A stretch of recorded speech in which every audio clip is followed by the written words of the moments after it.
ball is life, plain and simple. Ask any baller. If you know, you know. The game has changed, but it's still the same. You want it, go get it. Shazam! The inbounds pass comes into Jordan. Here's Michael at the foul line. The shot on Elo. Ah, the Bulls win! They win it! Mike, you're honestly telling me that he's top 5. Yeah. Top 5 of all time. No question about it. Booker, this is for the win. Got it. Wow. The ruling on the floor is made basket.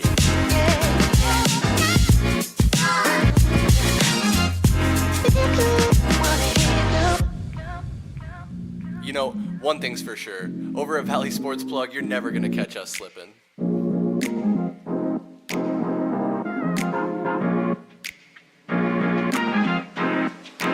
With the first overall pick, the Phoenix Suns select 3, 2, 1, yeah!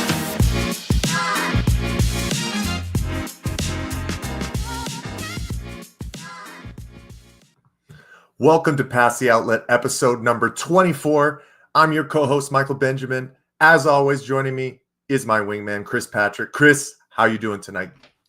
Doing good, Mike. Glad to be back for this 24th episode. Before we started, you called it the Kobe Bryant episode. Ooh. Also, this is the 300th video going up on our YouTube channel. So exciting milestones to be hitting here on a Tuesday night. Milestones. I love it. We appreciate everybody joining us. But of course, we are here to talk about the beautiful game of basketball. The NBA trade deadline has come and gone, and the NBA community is shook, to say the least. We're going to break it down with two big pieces on the move in the outlet point guard. Of course, we're going to catch up with our friends over on Reddit Reacts. But lots of new faces in the chat today. We appreciate y'all joining in. Make sure you like the video, subscribe to the Valley Sports Plug YouTube channel, and follow us at AZ_VSP on all socials. But first, Chris, we had to bring on our longtime running mate. And if people don't know, Chris and I have been playing all over the Valley with this guy for basically half a decade now. And he's getting ready to launch his first drop for RS Go clothing. I'm so excited to bring on our friend. But without further ado, let's bring him on. Our friend and RS Go co-creator, Reggie McCuin. Reggie, how you doing tonight, man? Hi, man. I'm doing really well. I'm doing really good. It's a blessing to be here, and I appreciate you guys so much for, putting me on the Kobe episode, 300th episode. I appreciate you guys so much. Man, we are very appreciative of you joining. We always wanted to bring you on. It's perfect how things have kind of coincided with the first drop of RS Go clothing. We're going to get into it. We're going to talk about your journey. But Chris, before we get anything started, you got a quick word for Reg to calm him, bring his nerves down, just ready to just chat it up for Pass the Outlet episode number 24. Yeah, Reg. I mean, just have fun, man. Just be yourself. When Mike suggested bringing you on, it was a no-brainer. Like, can't believe you haven't been on yet already. I know when I was when we were kind of brainstorming these questions we're gonna run by you, I was like, this kind of seems like a job interview almost, but it's not. Right. It's not a job interview. You're hired no matter what. Let's just have some fun and talk hoops. And like Mike said, we don't just talk basketball, we play basketball. So we'll get into all that. Of course. It's all fun, and that's what we're here to do at Pass the Outlet, is share stories exactly like yours. So let's get started, and we got to start right from the beginning, right? So Let's tell the audience about your journey, growing up in Tucson, playing basketball, to now becoming an entrepreneur with your own clothing brand. Go ahead and start from the beginning for us, man. Well, I was born here in Phoenix, but I was raised in Tucson, and basketball has always been the first sport that I fell in love with. As long as I can remember, I've played basketball. I played around the city a lot. I went to a lot of elementary schools. So the way that I would make new friends, basketball. I would get on the court and do my thing. Next thing I know, everybody want to be on my team by the end of the week. You know what I'm saying? So basketball has always been, it's been in my blood. And, as I grew up, I started coaching basketball, which actually got me kind of better at basketball because I could understand it a little bit more. But it's coaching co-ed kids. I was 18 years old, me and my cousin taking a bunch of 7th graders to California playing in our first tournament. We ended up getting 4th place out of 12. So after that, I kind of really got the bug and really started really paying attention to basketball a lot more, you know what I'm saying? And then we used to play around the city in my early 20s, you know, and I was, you know, known for, you know, shooting and defense. That's what I could do, shoot and defense, you know, me, my cousins, my friends that I grew up with, we would just go to, you know, different parks and different playgrounds and then different gyms around the city and just play. And that's how, you know, we got known for playing. And, you know, this isn't actually my first endeavor. You know, I used to do music in my early teens or late teens, early 20s. And I was involved in a couple like family owned record labels, R Turn ENT, Rep AZ Music. So like this isn't my first endeavor, but this is the first time that I'm getting into this industry when it comes to the fashion, you know. Yeah, that's awesome, man. I want to get into the clothing. We'll definitely talk about it. But it's interesting, like the trajectory there is like real similar to Mike and I in a lot of ways. You know, started playing basketball at a young age, got into coaching eventually, and then also Mike and I did music in our early 20s as well. So that's probably why we vibe so well together. Yes, definitely. I think that's definitely why we vibe for real. Without a doubt. And I mean, I know for me, like I kind of got into basketball because it was what my older brother was doing, and I just wanted to do everything my older brother was doing. But what about you? How did you get introduced to playing basketball? And growing up in Tucson, what was that scene like? I got introduced to basketball by my mom used to tell me about my uncle. My uncle, he about 6'8". She used to show me the basketball clippings of him in high school, and he was the man. You know, he was the man. And I got a lot of athletes in my family too. I got a cousin that's like 5'8", 39-inch vertical, you know. So basketball, just being athletic has always ran in my family. My mom, she was a track star when she was in school. So just being an athlete has always been in my family. It's just I picked up the basketball and that was just my sport. Everything came natural. Everything came natural. I didn't have to, it's not a lot of stuff I had to work on, but of course you had to work on, but just everything came natural, you know what I'm saying? And because of, you know, my mom used to tell me stories about my uncle, you know, just basketball is the first sport I fell in love with. 6'8", man. Oh goodness. Yeah. I don't know if I would have wanted. I don't know if I would have wanted to match up with him in his prime because. Oh yeah. My mom said he was a bad man. He was a bad man in high school. So yeah, definitely. I'm 6'7", but it's just like Dennis, man. That extra inch or two, it's a little bit more intimidating, even for a big man. It makes You know? know? Oh yeah.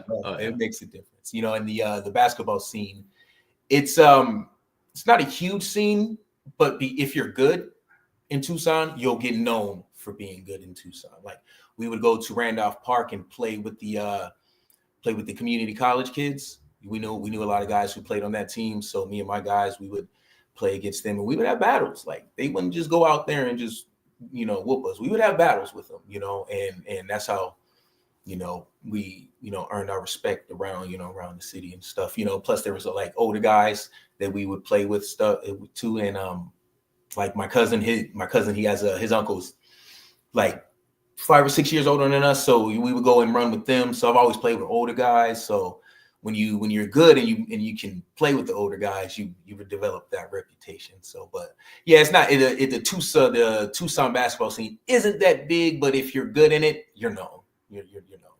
Your game speaks for itself. That translates wherever you go, man. Exactly. It's funny that you talk about park ball too, man. It's so different in different areas where you play, man. You talk about adult leagues, you know, just open runs like we do inside the gym, and park ball. There's ways to adjust to that. And that is a question we have for you for later. But here on Pass the Outlet, we really focus, it seems like a lot of the time, on the NBA. I mean, that's our favorite style of the game here between me and Chris. You know, we're big Suns fans. I'm a partial season ticket holder. I once was, you know, a ball boy when I was in high school for the Phoenix Suns as well. So I don't know if we've ever really talked about it. Like, when you were growing up, who were some of your favorite NBA players? And then what's your favorite team then and now, if it's changed? Well, my, of course, Jordan, you know, I'm an 80s baby, late 80s baby. So I grew up in the 90s. So that's all you saw was Jordan, but then as I got older and started really understanding basketball, one of my favorite players was Dwayne Wade, because he was smaller than everybody, but he can do what everybody can do. You know what I'm saying? He was going at Kobe. He was going at T-Mac. He was going at these guys. You know what I'm saying? And he's only he's 6'4", 6'5" at the tallest. And he's fast. He was fearless. And I was like, I like him. I like that guy. So, and then as the years got on, I used to, watch more college ball, and I saw Kevin Durant when he played for Texas. And I'm like, who is this 7-foot lanky guy with these handles that can shoot the three, 7-foot wingspan? Who is this guy? So I started following him, and that's when, he became my favorite player. And I got to see him a couple times when the Suns played him at the arena. But I never really had a favorite team growing up. I've always been a player watcher, but when the Seattle Sonics sold the team to Oklahoma, and I seen that Russell Westbrook and James Harden was going on that team, I was like, you know what? I think that's going to be my team. And it worked out because they've actually been a pretty decent franchise since they've, been a franchise. So that's the team that's the team I picked. So that's the team I stick with right now. So, yeah. Yeah, that's kind of crazy. Like, that was definitely a team that I kind of gravitated to a lot during like the Suns dog days when they weren't doing so good. Obviously never gave up on the Suns, but I'm a big gamer, so I play a lot of 2K as well. So I would always use them instead of the Suns. But it is funny you mentioned T-Mac, because that was one of my favorite players growing up. And even I forget which All-Star game it was. I want to say like 2007 maybe. He wore one red shoe and one blue shoe. The Adidas T-Mac 2s, I think it was. Yes, I remember that. Dude, so sick. I was like, who thinks of that? And now they do it all the time. Like, it's not exactly. It's a thing now. But yeah, you didn't see that. That was one of the first times I've seen that. Yeah. Right. And I feel like the All-Star game was like the only venue where he could do it because of how strict David Stern was with the dress code and all this stuff. Yeah. Oh yeah, that was back when they had to wear suits every game. The big baggy suits. The big old baggy 2000 suits. Yeah. Oh man, good times. But of course, you probably know Mike here is a big sneakerhead. You see the plethora of shoes behind him there. Oh, yeah. I know we're always when we're out hooping, everyone's got the colorful shoes on and kind of comparing each other. But right now, what is your favorite pair of shoes to be hooping in? Right now, my favorite shoe to hoop in is the LaMelos. Any number, 1, 2, or 3. I need to get the 4, so I haven't got the 4s yet. But it's the Melos. I have wide feet. They're wide. The grip is good, and they're colorful. They're loud, and my shoes are how I play, loud. So, so I really like those shoes. They're very comfortable. So yeah, and you can't go wrong with a Kyrie. Any Kyrie, dude. I mean, past 5 years. I think that's the saddest part about Kyrie leaving Nike as well, because man, he was on such a chokehold run. It seemed like, especially in the NBA, and the Kyrie 7s still probably to this day are my favorite shoe to hoop in. Like, I had to go into the vault and find a new pair. Yes. Especially since nowadays they're not making as many. But exactly. And then resellers, they're man, arm and a leg. I also will say though, I feel like one of the first times that we did play, I remember you playing in those like blue, black, and yellow KD 14s. Do you remember those ones with the strap? Yes. No. They weren't blue, black, and yellow. They were the cheetah print. Oh, okay. All right. They were the cheetah print. Yep. But I remember that, and before then, I really hadn't tried any KDs, and I was like, man, if Reg is wearing them, they got to be good, right? So I've been literally every model that comes out. One of my favorite pairs. Just got the 17s. You can see them right there. The Slim Reaper orange ones. Busting them out for the first time on Sunday. You know what's crazy? I was never really into sneakers until I started playing basketball with you, Mike. And I seen that you would pull out dope sneakers, right? And then I would see Chris pull out dope sneakers. You know what I'm saying? And I was like, you know what? I can't be the only one not having no dope sneakers. So I started buying more dope sneakers just so I can show you guys. Yeah, Mike got you too. He got me the same way. Yeah. He got me. He got me, definitely.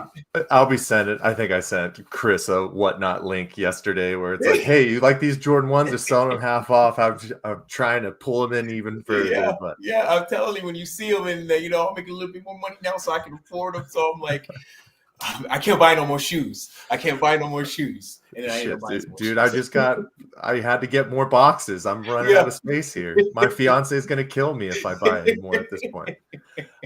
What if you storage locker or something? No, not yet.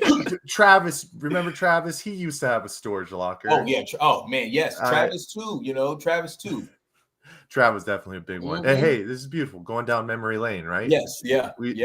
We all met probably about 4 to 5 years ago. Open runs. But man, I mean, sometimes it's been a long week, or I got bullied a little bit too much during my adult leagues, but I still make it out every week because I love the game too much. What keeps you coming back after all these years, man? Well, one is the health reasons. You know what I'm saying? Just to stay healthy. If you don't move it, you lose it. And second thing is just the camaraderie. When you were around like-minded people, and you're just there to get a sweat in. You know what I'm saying? Talk a little bit of trash with your friends that you haven't seen all week. That's why I come. You know what I'm saying? And just the love of basketball is one of the only sports where you can play by yourself, you can play with two, you can play with that doesn't matter. You can play basketball, and all you need is some sneakers and a basketball, and you're good.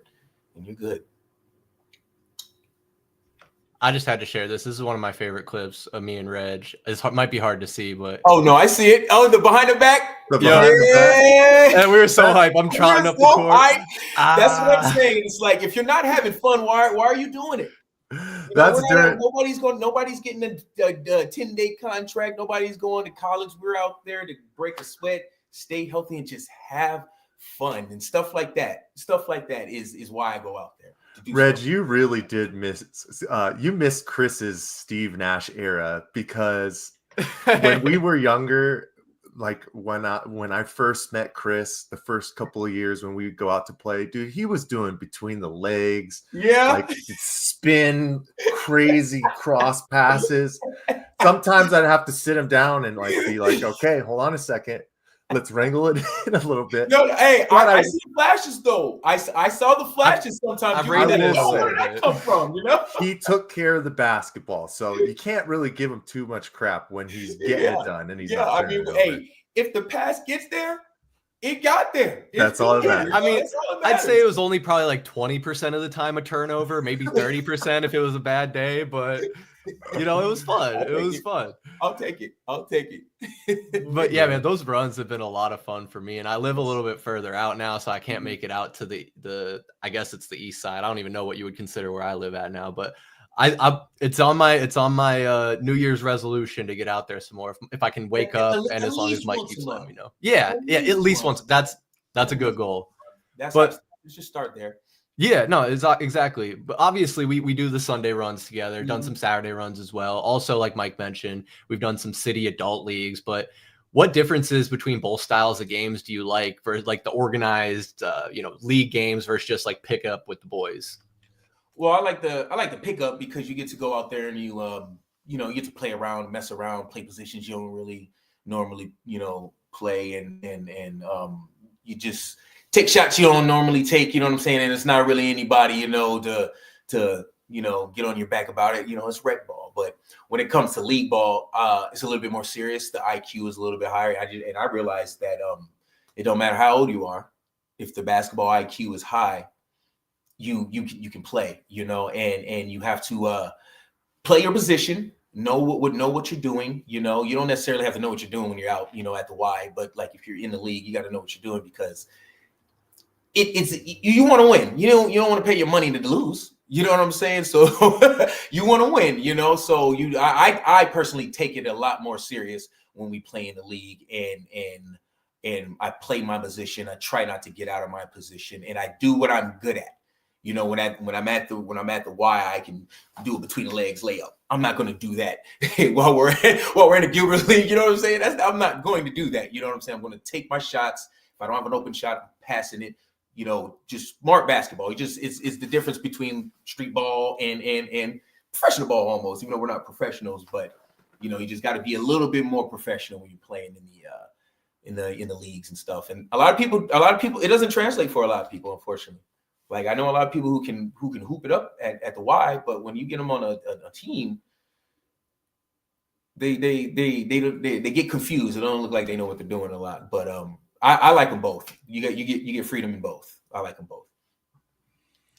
I don't know if I could have said it any better, to be honest with you. It's crazy to me sometimes how there'll be some killers when you just go out to run, will dominate a court, and then when it comes down to putting a team together, they just really don't know how to mesh, and they don't know how to kind of get out of their own way sometimes, because it's normally one of the most athletic, skilled people, but they just don't know how to play as a team. It really is something that takes years to really master at the end of the day. Right.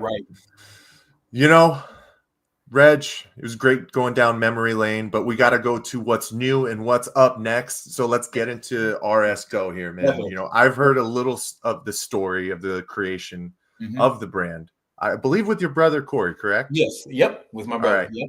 But just for people who haven't heard, you know, what inspired you guys to start this Valley Tide brand, man? Well, you know, we're Arizona natives. You know, my brother has he's been, you know, done a couple of ventures. He's been a photographer. He had a little photographer company. He's had a cooking company, you know what I'm saying? And like I said, we used to do the music. And so we just, it just made sense. If we were going to do something, we were going to represent where we're from. And literally one day he called me and was like, hey, I got an idea for a clothing brand. You know, it was kind of inspired by me because we're both athletes. He played football. He was a football star. Like he was a running back. He was that guy, you know. And I play basketball now, and him knowing that we're athletes and him knowing that we both like to dress, we just kind of, you know, combined the two, and we came up with a name, RS Go, which stands for Ready, Set, Go. You know, so you can work out in this, or you can go to your meeting, work out, you know, or you can put this on, go to the bar, you know, casual athletic wear, you know. And the inspiration just came from us being Arizona natives. Everything we know about, you know, from the colors to the saguaro, you know, is just being Arizona. And I love being from Arizona. So it just made sense to us. It just made sense to represent our state, to represent our city. I think that's so cool. And I definitely want to support an Arizona small up and coming business. And hopefully one day it's a big business. Obviously, Mike and I are obviously Arizona natives ourselves. And you can see the influence in the design. I mean, you got the cactus, the color scheme of the beautiful sunsets and everything. But what are maybe some challenges that you faced in the fashion industry so far? And how have you guys had to overcome that? Oh, well, research. There's a lot of research. I wouldn't say it was necessarily like a challenge, but when you're getting into something new, research is always the key. And just going back and forth with what we found about this, what we found about that, picking what fabrics we want, what logo, because I learned that this fabric won't go well with this type of heat, and this fabric doesn't go well with this type of heat. So just learning the business, learning what you want to do and what you want to sell is probably the biggest challenge for me. But right now, the biggest challenge is seeing if we're going to have enough merchandise, because we're getting a lot of love. We're getting a lot of love from Phoenix to Tucson. We're getting a lot of love. So the biggest challenge right now is to see if we can actually keep up with the demand. But I think we're going to be ready though. We're definitely going to be ready.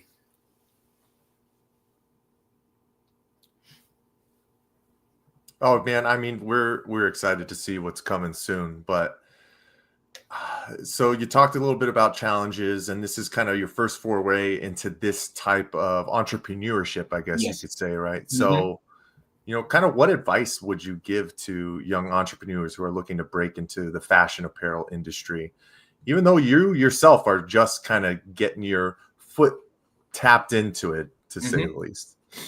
Oh, the advice I would give is to do your research. Pick the type of fashion industry you want to go into, whether it's, high fashion, high end clothes, you know what I'm saying? Lingerie, there's a lot of different types. Just do your research, know your competitors, know what your competitors' price is, know what your goal is. Are you trying to be a one and done type deal, or are you trying to have longevity in the business? Just do your research, have a game plan, and stick to the game plan. Yes, some things are going to change, but if you have that game plan, that's what you're going to stick to. You know what I'm saying? So my advice is to research, game plan, stick to the game plan, and just do it. Just do it. Just do it. If I would have listened to people, but this would have still been an idea in the head. Just do it. Just do it, because you never know. You never know. 100%. I think that's great advice. Like, I heard that, something similar when I was trying to make music, is that you got to put a team around you and you got to grind. And like, you might not see the immediate success, but if you stick at it, then you're going to find that, and it's going to come in time. Especially, a guy like you're smart, you're hardworking. I have no doubt that anything you set your mind to, you'll be able to achieve it. So I'm looking forward to see what you guys do with this clothing brand, man. But I got a little bit of a surprise question to spring on you here, just out of sheer curiosity. Okay. Of course, very heavy in the local market so far. Probably, I'd imagine, looking to expand eventually. Mm-hmm. Have you talked or looked into any potential collaborations, or do you have your eyes set on that in the future with other apparel brands or just any other business in general? Oh yeah, that's collaborations are definitely something we're going to do in the future. Right now, we're just trying to get our brand out so that other brands can see us. Other brands can see the trajectory that we're going in, and maybe they want to, collab with us. But in the definitely in the future, we're definitely open for any type of collabs. That's especially Arizona based. You know what I'm saying? That's what we really want to, stick to. But we want to be a conglomerate, at some point. You know what I'm saying? But that's definitely in the future, some type of collab. That would be definitely something we're looking into, definitely. So an RSGO Valley Sports Plug collab is definitely possible. Not only is it possible, we're gonna talk business later. Let's do it. We'll crunch the numbers later. Hell yeah. I love it. Global conglomerate. I mean, those are things that Chris and I have talked about, right? Yes. We start with Valley Sports Plug. Maybe one day it's Nation's Sports Plug. Exactly. You never know. That's what I'm saying. Exactly. That's the. I mean, why not think big? Why not shoot for the stars? Why not? I love it, man. Well, I know you guys just had a special unveiling in Tucson last week. Yes. It sounds like the first official drop is coming in April. April 1st. April 1st. Yes. Beautiful. So everybody mark your calendars. But Reg, this is the last question we got for you. Okay. What's next for you, and what's next for RSGO, man? What's next for me is just to focus on the brand. Once the spring, summer drop happens, we're definitely going to start focusing on like the fall, winter, because we have a lot of people who like the crew necks sweaters and the hoodie sweaters. So that's probably going to be our next venture, is the crew necks and the hoodies. But that's later on in the year. But as for me, I'm just going to keep hooping. That's what I love to do. I'm just going to hoop. You know what I'm saying? Hoop and rep the brand. I love it, man. Well, Reg, we'll pass it over to you one last time, man. You got anything else for the people before we let you go tonight? For everybody who tuned in, for everybody who supports, for everybody who shows the love, you have no idea how much this means to me and the crew, me and my brother. The love that we've been shown, that we've been getting, has been very overwhelming, but we're ready for it. I want to thank you, Mike. Thank you, Chris, for, having me on the show. Timing is everything. The universe don't make no mistakes. And we were supposed to do this at this time right now. You know what I'm saying? So thank you guys again, man. I appreciate you guys so much. And everybody who shows love to what we're all doing. Thank you so much. Hey, thank you, Reggie, man. You're a natural. You didn't miss a beat, answered all the questions perfect, gave great answers. So yes. we'll definitely Can I have one more thing? Oh, by all means. So the 8 lights on our stop sign. Oh yeah. They represent the 8 top cities in Arizona, which are Phoenix, Tucson, Mesa, Chandler, Gilbert, Glendale, Scottsdale, and Peoria. Just a fun fact. I love it, man. I knew there was an awesome meaning behind Yes. RSO. Yep. And that's the truth for me is I'm a Valley kid. Yes. Chris is a Valley kid. We grew up in the Valley. Mm-hmm. We have ties here. Our favorite teams are here, Exactly. So we are so excited to see what you're doing with RSGO. Huge shout out to you and your brother. I can't wait for the first drop. You already hooked me up with a little sneak Hey, you peek. already got some. Hey, Chris, I got a shirt for you. Don't even worry about it. I got you. I got a shirt. Well, I got to get out to runs to be able to. Exactly. There you go. That'll give you an excuse to come out so I get you. Hell yeah, look forward to it, Exactly. man. I'll be out there. But yeah, I mean, I'm Zen, bro. He's proud of you. We're all proud of you, Reg. We're excited to see what's coming next. Man, I love you. And hey, I'm sure we'll have you on again. Appreciate your time, man. We'll talk to you. We'll talk to you soon, brother. Yep, for sure. Appreciate it, man. Everybody, that was Reggie McCuin, RSGO Clothing co-creator, guy that we've hooped with for a very long time. Chris, what was your favorite part of talking with Reggie today, man?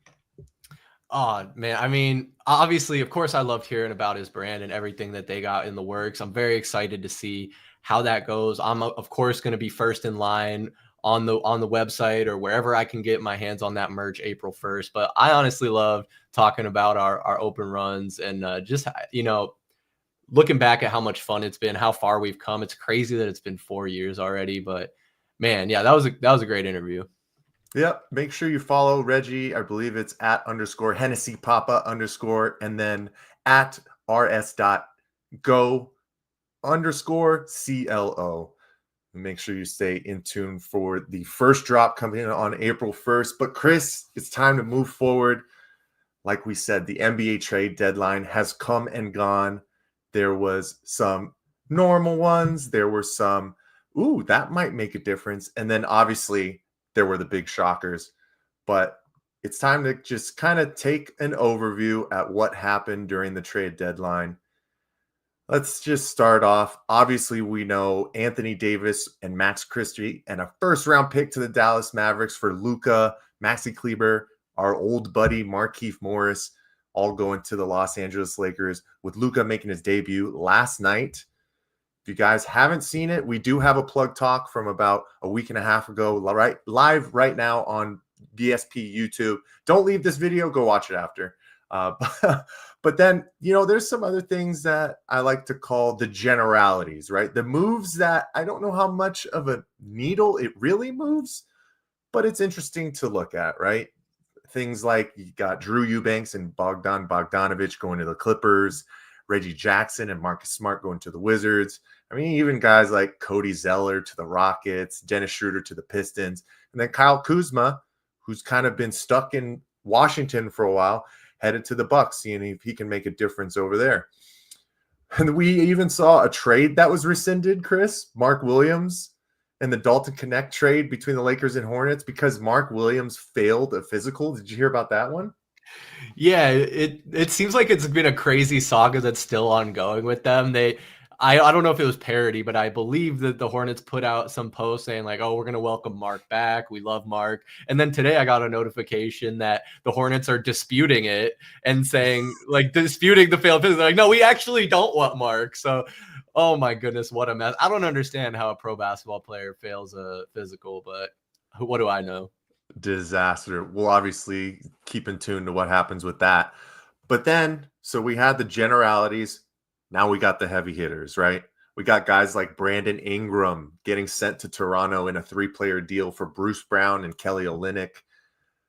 DeAndre Hunter, absolutely front runner for sixth man of the year, going to Cleveland for Karis LeVert and George Niang.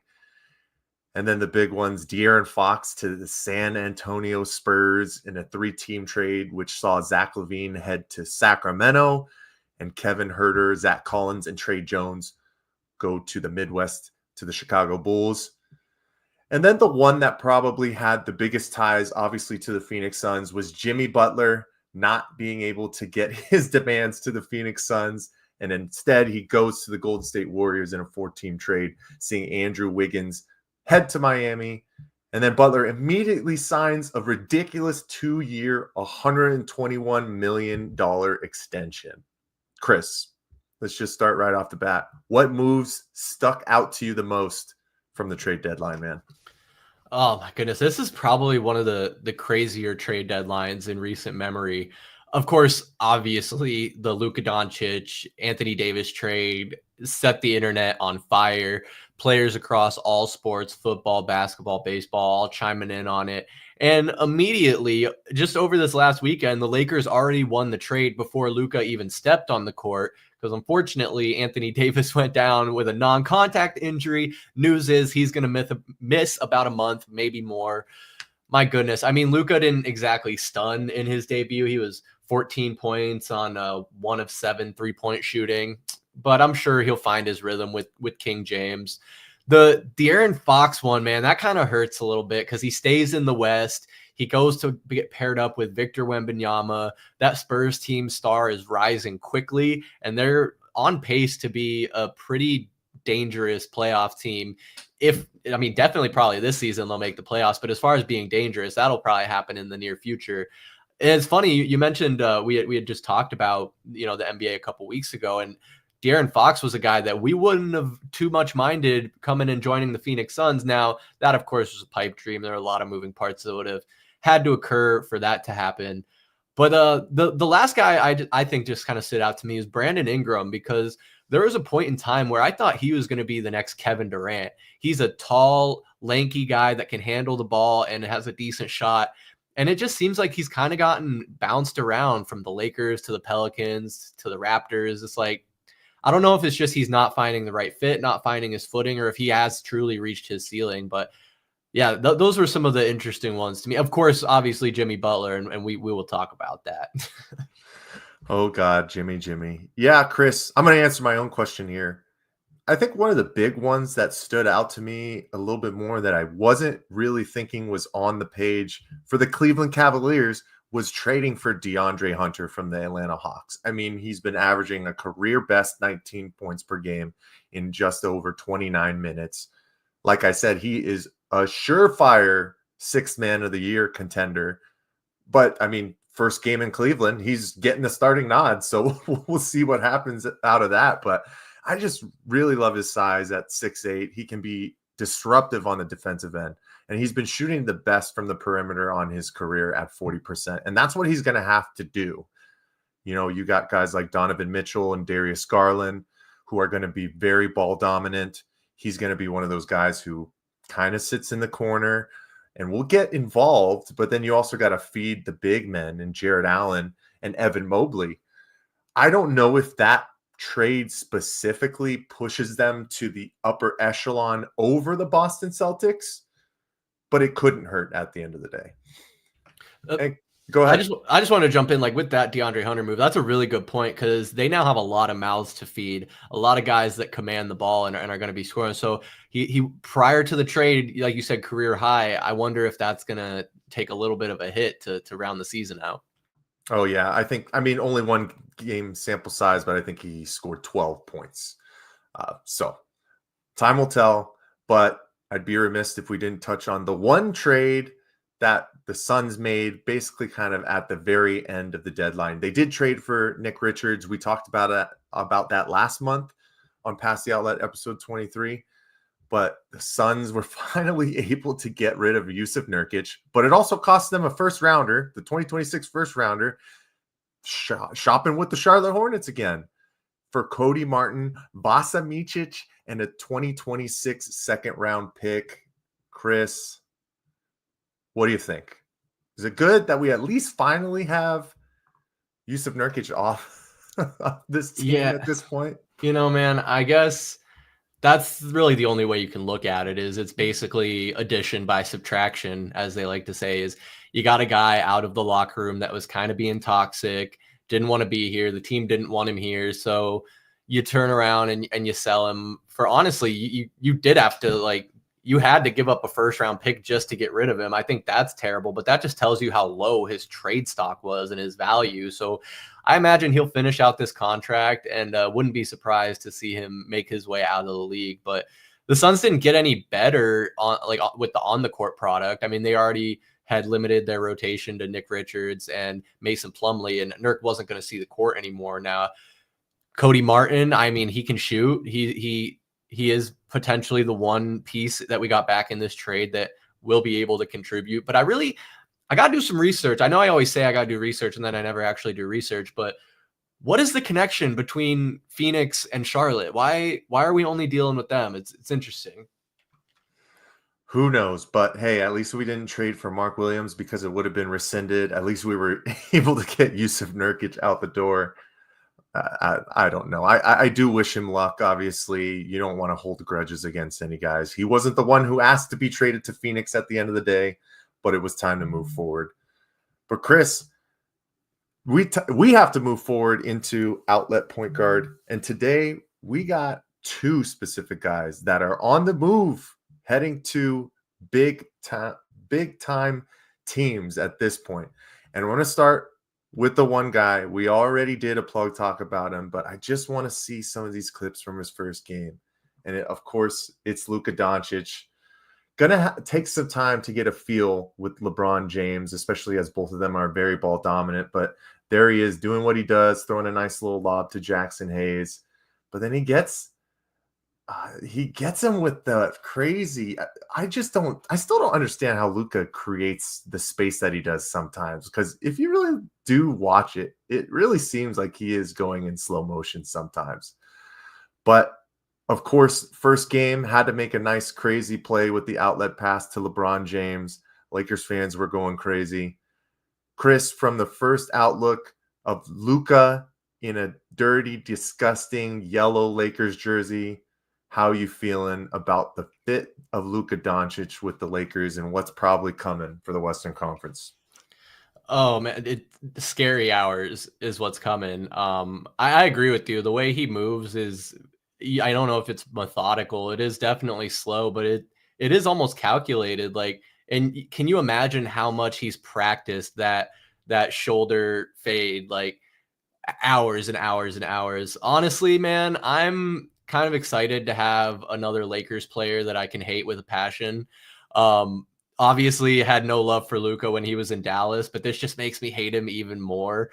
It's crazy. Fit wise, I'm sure they'll make it work. LeBron is a very flexible player. He's been doing this for a long time, and he's a superstar role player. Like, he can really gel and mold into whatever he needs to be doing. And I think in a lot of ways, Luka is also kind of that guy.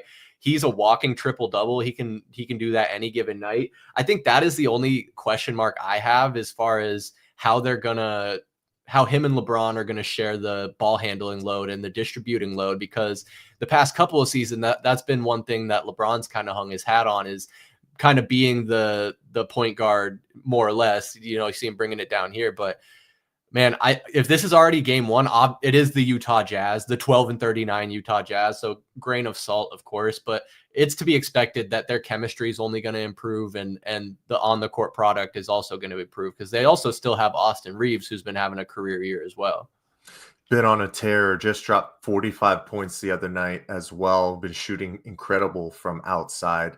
The Los Angeles Lakers, when you think they're dead, somehow find a way to get a generational talent and set themselves up for the next at least 7 to 8 years, if that's even the minimum amount of time that you want to put on it, because you still have to remember that Luka Doncic is only 25 years old. Chris, it can almost like bring a sad tear to your eye if you're not a Lakers fan, thinking that this is another guy that you're going to have to contend with in the Western Conference, and as a Suns fan, in the Pacific Division for years to come. But yeah, I mean, Luka is so technical and clean within his footwork. It doesn't seem like he has to be moving at the speed of sound to create that leverage that he needs. You see this with Walker Kessler, literally just that, the 2 foot, 2 jabs, I guess, to create an off balance, spacing from a center who, when you're that big, you always have to be worried about a guy going off the dribble. And Luka Doncic knows how to slow his pace and get those defenders on his backside and create those, and one opportunities. We see it all the time. But then we also see this all the time, just lulling him to sleep, hitting him with the Dirk fadeaway. I think the game call even noted that out because Dirk Nowitzki was in attendance last night because he has a great relationship with Luka Doncic. But it'll be very interesting to see, exactly like you say, how this molds together between Luka and LeBron. And I don't know, Chris, LeBron looks still pretty spry to me, if I'm not mistaken. Man, I was literally just thinking about that today at work. I'm like, man, what, LeBron's 40? And it doesn't look like he's slowing down at all. And like, it's typically insane. When players are in their 20th season, I'm sure there's only been like a handful of guys that have played 20 seasons in the NBA. It looks like right now, it looks like he's on pace to play at least another 5. And that's insane, man. It's hard to imagine. But just back to Luka real quick. I mean, I say that I hate Luka, and believe me, I do. But that is honestly a set out of respect because you don't hate a guy unless he's really, really good. And honestly, especially, I'll admit, I don't go out of my way to watch Luka. Most of my exposure to him has been highlights or when he's playing the Phoenix Suns. But even in these clips, you can tell, man, this guy has incredible court vision. And that's why, he is a walking triple-double because he can easily get double-digit assists any given game, as well as putting up 30 plus. But I think that's the thing, like, especially in that Walker Kessler clip, in the back down clip, is he's heads up, eyes scanning the floor. And you know what they say, never let him know your next move. You don't know what he's going to do. So that's how he gets Kessler on his heels, does a little jab step. Am I going at the rim? Am I going right? Oh, nope, I'm stepping back and I'm knocking a 3 down in your face.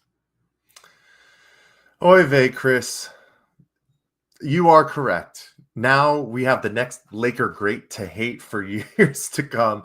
We're going to have plenty of conversations about it for years to come at this point, as we're going to see him 4 times a year. But the next guy we got to talk about, which I think is the most underrated move that was made at the NBA trade deadline, was the San Antonio Spurs being able to trade for De'Aaron Fox.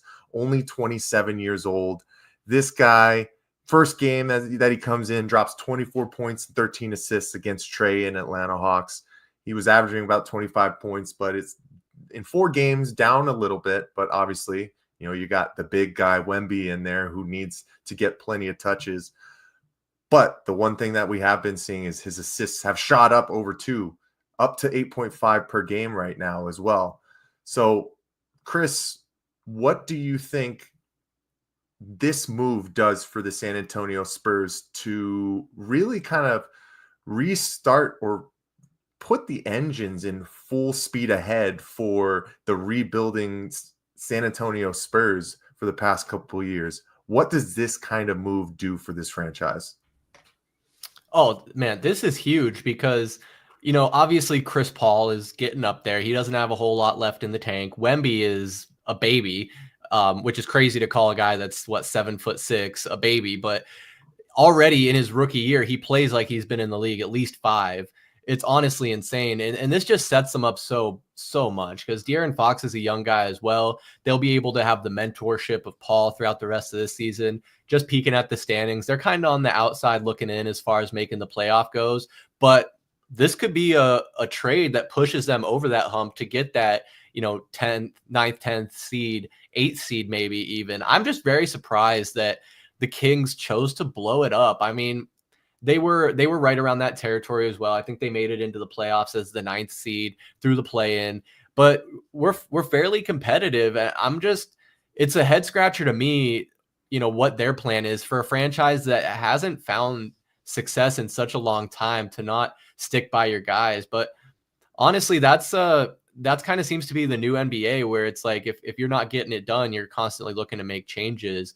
But for San Antonio, for a franchise that's seen so much success, and yeah, that, you know, the past, you know, several years since they moved on from Kawhi, it hasn't been as great. But honestly, rebuild's happening pretty fast for him, and I think this sets him up to be real dangerous in the West going forward. Yikes, dude. And it makes me sick because if you do think about it, the San Antonio Spurs have been kind of bottom feeders probably for the past 5 years. But I think this kind of move pairing with Victor Wembanyama is exactly what they need to restart the engines like I was talking about. And like I pull it back to this. De'Aaron Fox might be the fastest player in the NBA with the ball. He is so crafty. He can get to the basket whenever he wants to, and he can create his own shots, right? You see here, that might be the quickest step back that I've seen in a long time.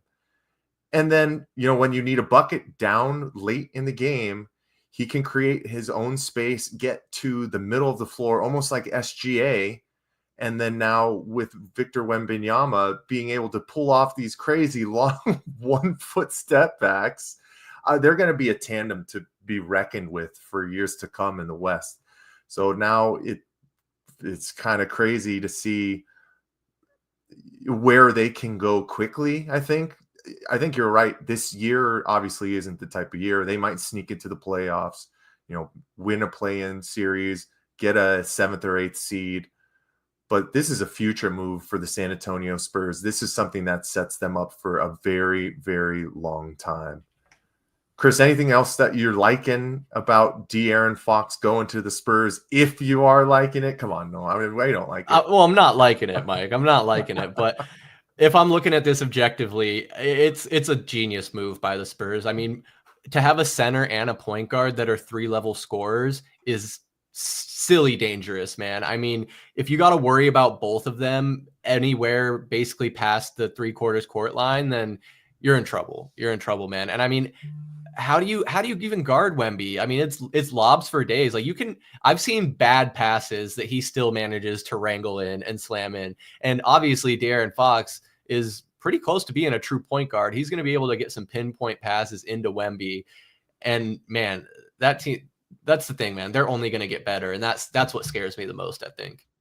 Yep. The camaraderie will probably come quick between those two. Victor Wembanyama is probably stated to win multiple Defensive Players of the Year starting this year.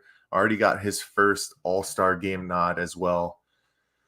The West just keeps getting tougher, Chris, and now we're left wondering what the Phoenix Suns are going to be like for the next couple of years. But that's all I got for the outlet point guard. 2 of the best moves that were made at the NBA trade deadline. But Chris, it's time to move on.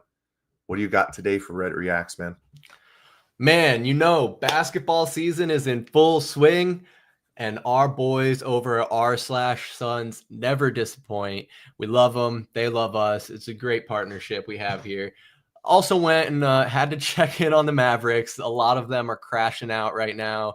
Things are looking kind of scary over there for them. So if you know a Mavericks fan, give them a hug. Tell them it's going to be okay. You know, they at least have won a championship. So at the end of the day, they have something over us. But Mike, I got a mixed bag here. Got some funny, got some sad, got some frustrating. I'm going to ask you, I mean, I know this is kind of my segment, but what are you feeling first? Do you have a preference? Let's get the frustration out right away. How about we start there? I like it. And I think this is a good one to kind of start a conversation about that. And I don't know if we were on a stream or not. I think we had mentioned this in passing, but this posted by Small Pollution 4140 over on r/Suns. Suns laughing on the bench after getting blown out by almost 40. And you see Tyus Jones kind of grinning. Don't know if that's Mason or Nurk. Probably Mason with his kind of head in his hands. Looks like he's laughing. KD's giggling. Royce O'Neal's having a good time. Lady in the background is not having a good time. The fan there. This is very reminiscent of you'll have to help me out, but the quarterback on Monday Night Football, Derek Anderson. Anderson, yes. Is shit funny, Mike? Is shit funny right now? First thing I thought of when I saw this photo, and I was watching this game, and I remember when that pulled up. Sometimes you just gotta laugh through the pain. But you know what really happened here, Chris? This is what I think happened. Somebody ripped ass. And they're just laughing because it stank. and the lady behind finally smelt it. That's why she's not having a good time. No, these guys at the end of the day, Chris, are making millions and millions of dollars to play a child's game. They don't get as worked up as we do as fans because we put all of our eggs into this basket, right? These guys, if they are capable and comparable players that can stay within the NBA, will have a job for years to come. And that's really all they care about at the end of the day. Is that what's happening? I don't know. It is a tough look when you're getting your ass beat by 35 points on the road, when your team is struggling to put things together. And there was all the narratives and talk about big players being traded from this team. And when it didn't happen, maybe this was their way of getting their camaraderie to come together for a second half push. Who knows? But yeah, no, I think somebody just let one go, and it stank a little bit too much. You know, I like that. I like that. I'm willing to give them the benefit of the doubt. I mean, initial gut reaction is like, why are you laughing when you're getting blown out by so much? But I mean, your perspective is absolutely correct. I mean, whatever, I don't think it's them just being like, oh, I don't care about wins and losses. I know all these guys want to win, but you know, what's the old saying? You can't take life too seriously because you're not going to make it out alive anyway. So, I mean, I think honestly, like if I'm thinking about it now, if you don't really want a team that's going to be like so tight and balled up and taking, you know, take it serious, obviously, but there's a time and a place. And if you're going to, that frustration will compound so fast, you'll have guys start going at each other. So the fact that they're still able to laugh and joke around with each other. I mean, look, 1 minute and 12 seconds left on the clock. Were they going to make up a 35-point deficit?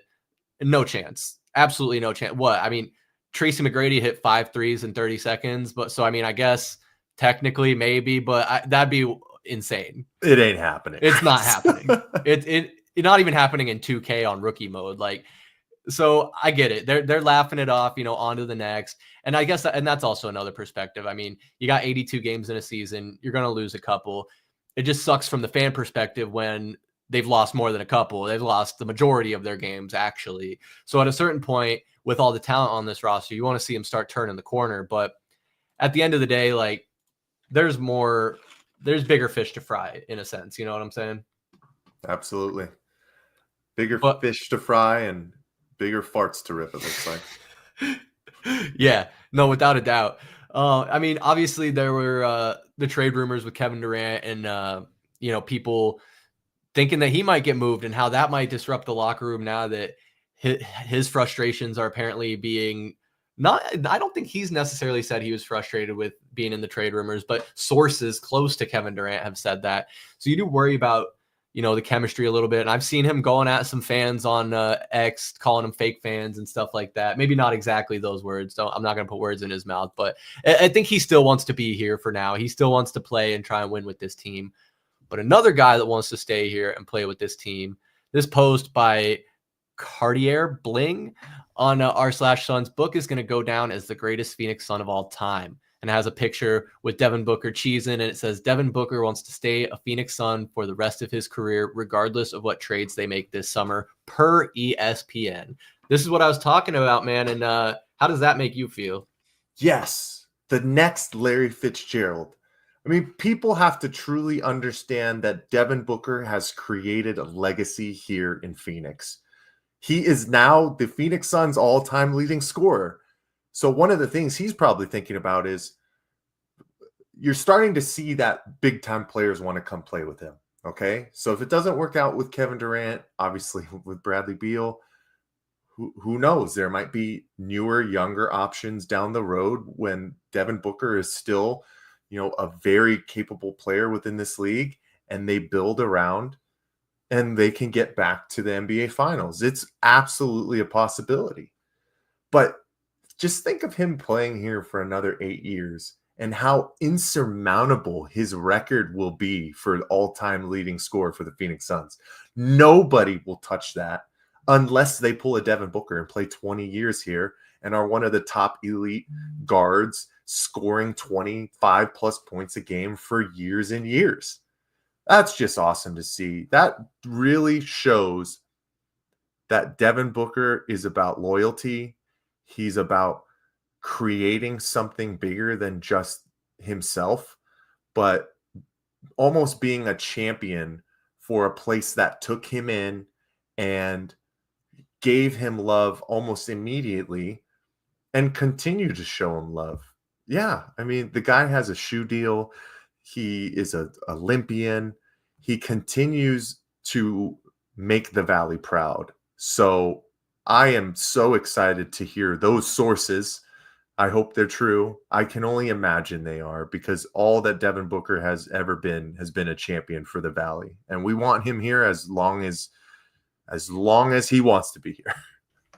Yeah, no, without a doubt. If there was a day where Devin Booker was traded or left in free agency, the city would cry collectively, because he is just as much ingrained in the Valley now as ever. I mean, the comparisons between him and Larry Fitzgerald are not unwarranted. I mean, they're the only two, as far as I know, athletes out of Arizona to get major video game covers.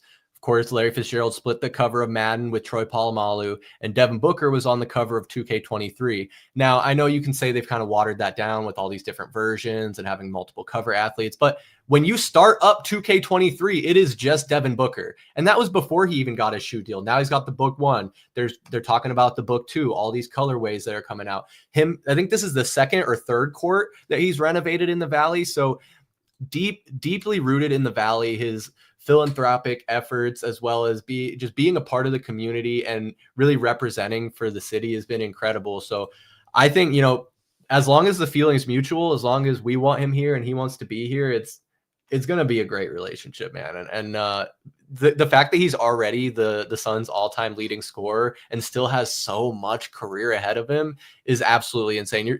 You nailed it, man. That record will be insurmountable, and not one that I think we'll see broken in our lifetimes. Many more years to come. I can't wait, man. Yeah, but Mike, we got to pour one out for our friends over in Dallas. I know Ben is amongst the criers over there. This was posted on r/Mavericks. NBA viewership just lost another person. This franchise is a joke, and the league is a joke. Not switching to another team. This league is dead to me. And it shows an email on his phone. Your Mavs TV monthly subscription has been canceled. We've seen reports of people getting escorted out of the stadium for mouthing things on the Jumbotron, having signs taken away, calling for the firing of the GM. Whoa, it doesn't sound like a good time to be a Dallas Mavericks fan. I don't know about you, Mike. And your big trade acquisition to put you over the top in Anthony Davis is now out for multiple weeks. Oh, when it rains, it pours if you're a Dallas Mavericks fan. Chris, and we both know a few Mavs fans, they're going through it. It really, really is not a good look over there. But I think my favorite thing that has come out from this, and we've kind of talked about this on the side, but is the tinfoil hat club stuff about the new ownership making this trade and basically saying all this nonsense about Luka Doncic to make sure that this team is bad and force the hand of legislation in Dallas so they can build their big grandiose casino resort stadium all in one, or else they're gonna move the team to Vegas. I love it. Now, what I would not love is if this franchise were to be moved in that way. I don't think it's fair to anyone who is a Dallas Mavericks fan, who has been a fan probably the same way that you and me have been of the Phoenix Suns for their entire life. And yeah, they have a championship under their belt as well. It just wouldn't make sense for the NBA as a whole to do that and really, chastise a fan base like that. It's just not fair, especially after losing a generational talent, one of the best that we've seen probably in the past 20 years. But I'd love me a good tinfoil hat club, Chris. You already know that. Oh, man, I live for the conspiracy theories, brother. I am deep in the weeds, and Ben sent us a whole long thread of some guy breaking it down, and it's convincing. It's compelling. The biggest hitch in that is the fact that I don't think gambling's legal at any capacity in the state of Texas. So they'd still have to get that through legislation, a lot of moving pieces. But, with these types of things, they play the long game. And honestly, I don't think it's that far-fetched. However, the Mavericks have been there for a long time. They've been successful, even just recently. So it's hard to imagine that they'd be able to get so bad so quick that they could convince, whoever they need to convince to move the franchise, if the NBA would even allow that to happen. Now, Adam Silver has no spine, so he probably would. But Mike, just in general, random, just little sports side thing, I am so sick of every team in every sport threatening to move to Las Vegas. I'm over it. I mean, we've heard it here locally. The Coyotes are going to Vegas, or they are the Golden Knights already. The Diamondbacks, they can't get a stadium. They're going to Vegas. It's like, eventually Vegas will have all its sports teams, and they won't be able to use that as a veiled threat of, if we don't get what we want, we're going to Vegas. So that's my last thing there. But Mike, I do have one more meme here for us, because I thought, we didn't get to talk Jimmy Buckets too much. So I thought this was going to be pretty good here. Let's see. This is from I don't even know. That's not an inappropriate username. I just don't know. No one. Okay, my bad. But it says Steve Kerr realizing he has to deal with Draymond and Butler. And it's God, who is that? That's from Bad Boys, right? Martin Lawrence? Is that Martin Lawrence? I don't know. I don't know, but it's a popular meme template. If you're watching on YouTube right now, you know what we're talking about. If you're just listening on Spotify, it's a guy, he's sitting there with his hand on his head. And I think in the regular picture, he just has one cigarette between his finger. But this one has about a dozen extra cigarettes photoshopped on top of it, because Steve Kerr is going to have to deal with Draymond and Butler. They weren't able to find a trade partner for Draymond Green, so he is stuck in Golden State. Ay, ay, ay. Steve Kerr is aging rapidly now that Jimmy Butler has joined the squad. Haven't watched any of the games yet, Chris. I'm looking. I mean, over 20 points first two games, 25 against Chicago, 20 against Milwaukee, 6 assists, 9 rebounds in a 125-111 win in Milwaukee. I still, at the end of the day, this trade for Jimmy Butler, I think the Warriors are still many pieces away. They are kind of like in the same boat as the Phoenix Suns. If they limp into the play-in, they're getting toasted in the first round. Doesn't matter. Jimmy Butler doesn't change enough for that team. They don't have enough size. Steph Curry can only do so much, and it just isn't how I guess it used to be in the NBA. And you're also talking about Jimmy Butler, a 35-year-old who is starting to see a dip in his production as well. Is he going to keep averaging over 20 points? I don't know. But I wonder what kind of conversation was the very first one between Draymond Green and Jimmy Butler. Was it the setting of expectations? Hey, I am the captain now. You know what I'm saying? Those guys are both so crazy and so headstrong. It just seems like it'll be only a matter of time before there's a big blow up. And maybe there's another punch from Draymond Green. This time it's going at Jimmy Butler. Time will tell, but I can't wait to see it. Oh, man, you're right. I would love to be a fly on the wall in a Warriors practice. It's crazy. Like, I mean, you're right. All three of their star players are 35 or older. And I mean, Draymond's not 35 yet, just looked it up, but he'll be 35 next month, less than a month away from his 35th birthday. So Steph's 36, Butler's 35, Draymond's going to be 35. This team, I mean, Steph still got his shot. Jimmy and Draymond, they still got some muscle on them, but you got to believe that they've probably lost a step. Steph, unfortunately, has definitely shown that he is, while he's still a great shooter, shooters will always shoot. He is definitely not the same Steph Curry during the dynasty era. And it's just, Clay's gone, Jordan Poole's gone, now Wiggins is gone. This Warriors team is not what they used to be. And I don't feel bad for Steve Kerr, though. I'm not a big Steve Kerr fan. I'm not going to lie. He tried to play GM here in Phoenix, ruined the franchise, said, that didn't work. Let me go coach the Warriors, and then won 3 championships. So really hard for me to feel bad for Steve Kerr. It's going to be funny, though. I guarantee you there will be some on the court shenanigans between either Draymond or Butler, if not both. Here's my last question for you. does Draymond Green or Jimmy Butler? Who is the first one to bring Steve Kerr to tears? I think my money's still on Draymond, but I don't know. I mean, the only reason I would think maybe Jimmy Butler is because he's already had to deal with Draymond for so long. He so knows like his maybe, shenanigans. Yeah, maybe he knows the shenanigans. He knows what to expect. But now Jimmy Butler is just going to be that one extra thing that pushes him over the top. Like if it were one or the other, he could probably manage it. But having both, like, can you imagine if like they're both over his shoulder? Like, oh no, oh man, no way. Chris, appreciate you bringing it tonight with Reddit Reacts. Man, what an awesome episode for the Kobe episode. Got to shout out our guy, Reggie McCuin, co-creator of RS Go Clothing. Once again, that drop coming in April. Make sure if you're in the Valley, you keep an eye out for that. But Chris, before we go, you got anything else for the people one last time? No, man, I thought this was a fabulous episode. Really enjoyed talking to Reggie, learning about RS Go. Make sure you guys go follow them as well. We'll have links for him down in the description. Launch of the product on April 1st, so you can go ahead and get it. I know I will be doing that. Also, Valentine's Day is coming up this week, boys. So make sure that you're getting a little something for your loved one. You're planning something nice. Don't be a slouch. But Mike, it's always a pleasure to hop on here and talk hoops with you. Look forward to doing it again soon.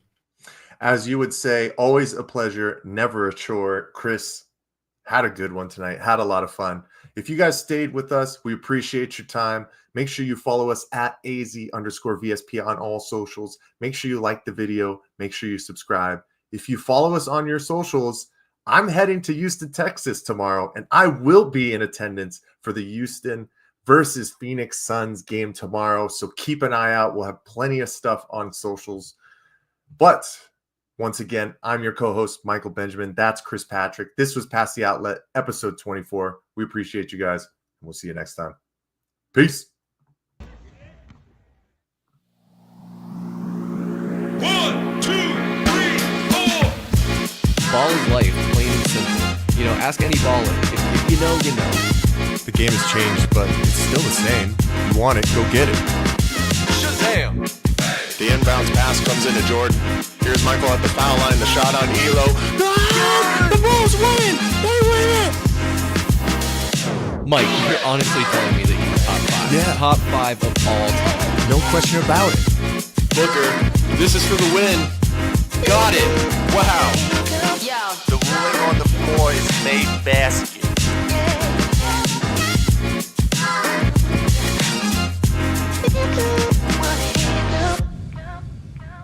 You know, one thing's for sure. Over at Valley Sports Plug, you're never going to catch us slipping.